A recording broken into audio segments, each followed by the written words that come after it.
What's up, y'all? Welcome back to the attic. This time we're here for UFC 323.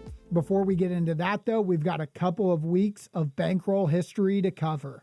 We'll start off with LFA 223 from a couple weeks ago. This card did not go well for us.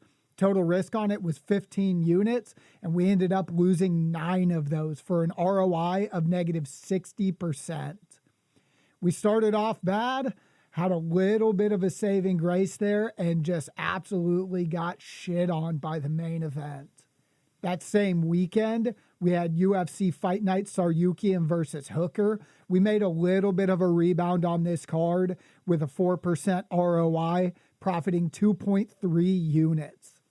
All in all, our predictions average on this card was not very good, only going 9 for 14, but that doesn't really matter. It's all about how much money we make. We started off the night pretty rough, dropping the first 2, had a little bit of a rebound, and then some of our most confident predictions ended up tanking in the middle. Not a good look. Fortunately, we turned it around here at the end and went on a nice 5-fight run before dropping one more and closing out the night strong.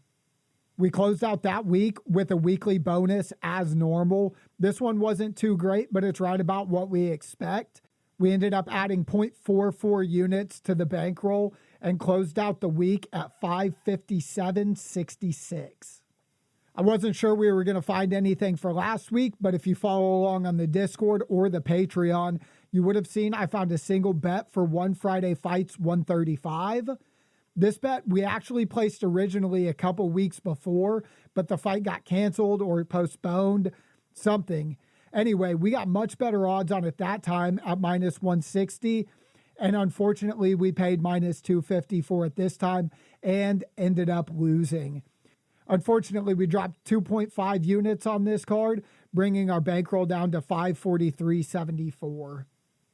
Finally, we closed out last week with the weekly bonus of 0.58 units. That brings our bankroll to 546.97, making our unit size $5.47, and 1.5 units will equate to $8.20. With the finances out of the way, let's jump into UFC 323. We'll be kicking things off with a featherweight bout between Muhammad Naimov and Myron Santos. Both of these guys are looking to secure their third win of 2025, and they are both coming off back-to-back decision wins.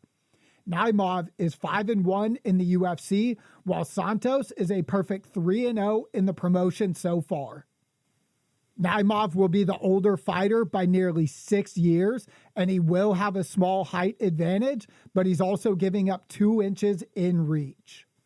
Despite having nearly the exact same number of fights, they have very different records. Naimov has a well-balanced record with 5 KO TKOs, 3 submissions, and 5 decision wins, while Myron Santos either gets all of his wins by KO TKO or they go the distance. Both guys have suffered a loss by finish in their career.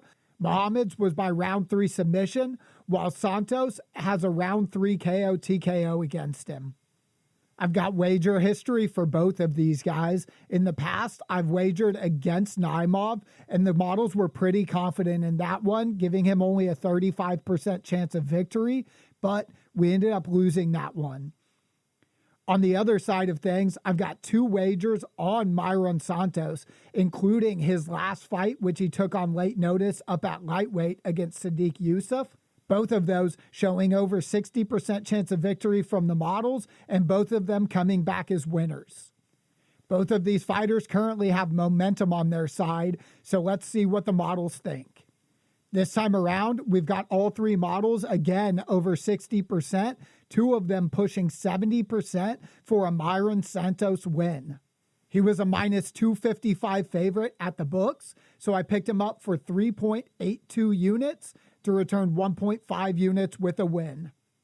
For anybody who's not familiar with the betting strategy around here, we depend 100% on the model predictions. I'll automatically be placing a wager on any fighter where at least 2 of the models are above 50%. If the American odds for that fighter are negative, then I'll be placing enough to return 1 unit. And if they're in the positives, then I will be placing a wager of 1 unit. If all 3 models agree, as is the case here, then I upscale from 1 unit to 1.5 units. Next up, we have Mansour Abdul Malik taking on Antonio Tricoli. This fight was originally scheduled for February, but Tricoli withdrew. Abdul Malik is trying to stay undefeated with an 8-0 record, while Tricoli has been finished in both of his UFC bouts to date. Again, we see a pretty sizable gap in age. This time, Malik will be the younger fighter by nearly 7 years. He will be giving up a few inches in height, but they've got nearly the exact same wingspan. On top of that, Tricoli's been away for nearly 400 days. As a slightly related side note, Tricoli has pulled out of 3 bouts since signing to the UFC, only fighting 2 times. On top of that, his win on the Contender Series was overturned after he failed a drug test. Not exactly the resume that you'd like to see. Let's check out their wager history. I only have wager history for Abdul Malik here, and both of those wagers have been placed on him as a very sizable favorite. The models aren't as confident as you'd like to see on a minus 700 and minus 900 favorite, but we did cash both of those wagers. Now for the model predictions. Again, we see Malik as an extremely heavy favorite, this time negative 1,000. Fortunately, the models are a lot more confident this time around, with the lowest being 79% chance of victory and the highest being nearly 87%. This was not a cheap wager by any means. It cost me 14.98 units to return 1.5 units with a win. Moving on to light heavyweight, we've got Ibo Aslan facing Iwo Baranowski. Both of these guys are Contender Series alums who earned their contracts with first-round KOs. These two are relatively young for light heavyweight, with Ibo being the older fighter by only 2.5 years. I don't think that a 3-inch height difference is really that big of a deal, but when you add it to a 4-inch reach advantage, it probably makes a bit of a difference. Baranowski will be making his UFC debut just 81 days removed from his Contender Series win, but that fight only lasted 20 seconds, so I'm not even sure that it counts as a fight. He is still undefeated with a perfect 6-0 record, all 6 wins coming by first-round stoppage. What's impressive about this is that he's got 2 submissions and 4 KO TKOs, so he isn't a one-trick pony. Aslan, on the other hand, is on a 2-fight losing streak, with both of his losses coming earlier this year. Looking at the wager history, we don't have anything for Baranowski because he's coming out of smaller promotions, but we have done a terrible job of predicting Aslan fights in the past. Both times this year, we've placed wagers on him as a favorite, and both times we've lost those wagers. Looking at the model history, it seems that they might have learned their lesson here about betting on Ibo. 2 out of 3 models are predicting a win for the UFC newcomer, but all 3 of them are extremely close. Iwo Baranowski is a minus 185 favorite at the books, so I picked him up for 1.85 units. Our next fight is a lightweight matchup between Edson Barbosa and Jalen Turner. Both fighters are on a 2-fight skid. Barbosa turns 40 in January and will be the older fighter by more than 9 years. He is slightly shorter at 5'11", but is giving up nearly nothing in reach. Barbosa has lost 3 of his last 5 fights, all 3 of them by unanimous decision. This will be his second fight at lightweight since his original move to 145 back in 2020.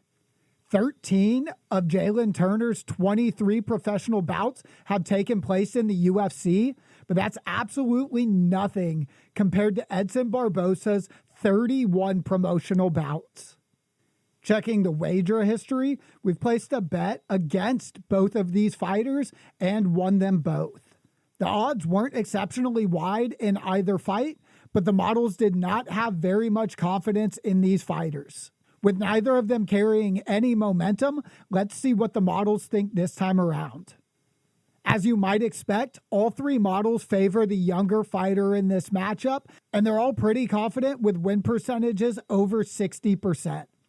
At the books, Jalen is a minus 300 favorite, so I picked him up for 4.5 units. At middleweight, we'll have a battle between Bruno Ferreira and Marvin Vettori. In relation to the rest of this card, at only 10 months difference, these guys are practically twins. Bruno will be the shorter fighter by a couple of inches and also giving up a couple inches in reach. The last fight for these two were on the same card. Bruno Ferreira scored his second armbar in a row, while Marvin Vettori stacked up his third consecutive loss. All of these losses have come by unanimous decision. In fact, he's had 9 consecutive fights since 2020 that ended in unanimous decision. That's a wild stat. Ferreira is 5-2 in the promotion, and he's never been to a decision in his 16-fight career. In fact, only 4 of those fights have ever made it out of the first round. Now, that does seem like quite the stylistic contrast, but back in the day, Vettori used to be a finisher of his own. He's got 11 first-round finishes with 9 subs and 2 TKOs. He just hasn't been able to reproduce that at the highest level. Looking at the wager history, we've got 2 fights for each of these guys. We bet against Bruno Ferreira as a sizable favorite, and we bet on him as a small underdog, losing one and winning the other. Marvin Vettori, we've correctly predicted 2 consecutive losses for, both as a small underdog and as a small favorite. This time around, all 3 models are sitting around 60% in favor of Bruno Ferreira. He's a minus 104 underdog at the books, although that's nearly a pick'em. I placed 1.56 units on him to return 1.5 with a win. Next up, we have a lightweight matchup between Firas Ziem and Nazim Sadikov. Firas has got a significant advantage in both height and reach, coming in 3 inches taller and having a 6-inch reach advantage. Ziem has been away from the sport for 308 days. He was originally scheduled for a bout back in September, but unfortunately he had a death in the family that had him cancel that fight, so he'll just now be returning. Firas is currently on a 5-fight win streak, and 4 of those have gone the distance. Sadikov is on a 12-fight unbeaten streak. He does have 1 draw in there, but his only loss came in his professional debut. Let's have a quick look at the wager history for these two. I've placed 3 bets between the 2 of them. All 3 of these bets have been on their respective fighter, and I have cashed every single one of those. Moving on to the model predictions. This time around, we've got very split models, all 3 of which are very close. 2 of them lean very slightly to Nazim Sadikov, so I picked him up as a plus 110 underdog for 1 unit. In the women's flyweight division, we've got Macy Barber taking on Karine Silva. There will be a 4-year age gap here, with Karine Silva being the older fighter, having just turned 32 years old. Height and reach are nearly identical, but Karine will have longer arms just slightly. Macy has been away from the sport for 637 days, about 21 months, due to health issues, but before her absence, she did stack up a 6-fight win streak. Karine Silva is 5-1 in the UFC since her win on the Contender Series. Let's have a quick look at the wager history here. I did place a bet against Macy Barber in the past, but that fight got canceled. Karine Silva, I've also placed a bet on, and we ended up cashing that one just a few months ago. Taking a quick look at the predictions. Again, we've got a split here. Two models lean to Macy Barber. One of them is nearly a coin flip.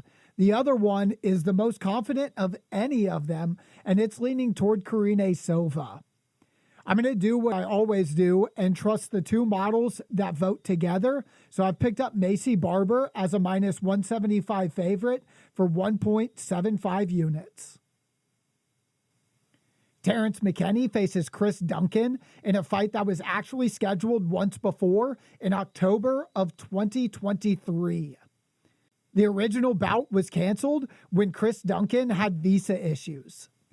These two are very similar in age, only separated by about a year and a half. They're the exact same height, and McKinney will carry a 2-inch reach advantage. McKinney is coming off of back-to-back first-round finishes and has never been to a decision in his 24-fight pro career. Duncan is on a 3-fight win streak, 2 of them being bonus-winning performances. Let's take a look at our wager history for these two. These two have been very active this year, and I have bet on them all 4 times they've been in a fight. Terrence McKinney, I took as a favorite twice, cashing both of those. And Chris Duncan, I cashed as an underdog both times this year. Looking at the model predictions for this fight, we'll be taking Chris Duncan again. This time, though, he will be the favorite. The models are fairly confident, somewhere between 55 and 59%. And he's a minus 160 favorite at the books. So I picked up Chris Duncan for 2.4 units. Manuel Torres will take on Grant Dawson to close out the prelims. Again, we have two fighters who are pretty close in age, this time only separated by a year. They also are the exact same height and are only separated in reach by an inch and a half. Torres has earned 4 performance bonuses in 5 UFC bouts and has not fought past the first round in the last 6 years. In Dawson's 13 UFC bouts, he's only had a single fight that hasn't made it out of the first round, and that was a 33-second KO loss to Bobby Green. Of the other fights, he's had 5 of them go the distance. Having a quick look at the wager history, we've placed a single bet on Torres here, winning that one, and Grant Dawson hasn't been active enough, so we have not placed a bet on him yet. Predictions for this fight have Grant Dawson winning 2 out of 3. Every single one of them is incredibly close, though, may as well be a coin flip. At the books, Dawson is a minus 210 favorite, and with 2 models on his side, I've placed a 2.1 unit wager on him. Kicking off the main card will be a battle between former light heavyweight champ Jan Blachowicz and Bogdan Guskov. Blachowicz will be the significantly older fighter here by 9.5 years. Height and reach are pretty similar, with each of them having an advantage in one of them. In his last 3 fights, Blachowicz has racked up 2 losses and a draw, while Guskov is on a 4-fight finishing streak since his short notice debut in September of 2023. Let's look at our wager history for these fighters. We've placed a bet on Guskov as a plus 165 underdog and cashed that one. It wasn't confident from the models, but it did still pay. And then we bet against Blachowicz as a sizable underdog and ended up cashing that one as well. Predictions on this card are heavily in favor of Bogdan Guskov. All 3 of them are consistently around 75% chance of victory. Meanwhile, at the books, Guskov is a plus 125 underdog. I picked him up for 1.5 units to return 1.87 units with a win. Next up at bantamweight, Peyton Talbot will take on Henry Cejudo. Again, we see a very sizable age gap here, with Henry Cejudo being the older fighter by 11.5 years. He'll also be the significantly shorter fighter, giving up 6 inches in height, as well as 2.5 inches in reach. According to Henry, this is his real retirement fight. Seriously this time, he definitely isn't coming back again. He has lost 3 consecutive decisions, the most recent being a bit controversial after Henry suffered a stiff poke to the eye from Yadong. Talbot is 10-1 as a pro, with his single loss coming when he was out-wrestled and spent much of the fight on his back. Not really a good sign against an Olympic-level wrestler like Cejudo. Looking at the wager history, we did lose betting against Peyton Talbot when he was an underdog. Neither the books nor the models thought he was going to recover well from his loss. On the other hand, we bet against Cejudo in his most recent fight against Yadong, and we ended up winning that one. This time around, the models are not split at all. One of them is pretty close, with Talbot only at 51%, but the other two haven't predicted to win quite handily. Surprisingly to me, at the books, Peyton Talbot is a minus 275 favorite, and since all 3 models agree, I placed a 4.12 unit wager on him to return 1.5 units with a win. In our feature bout, Tatsuro Taira will face Brandon Moreno with potential title implications.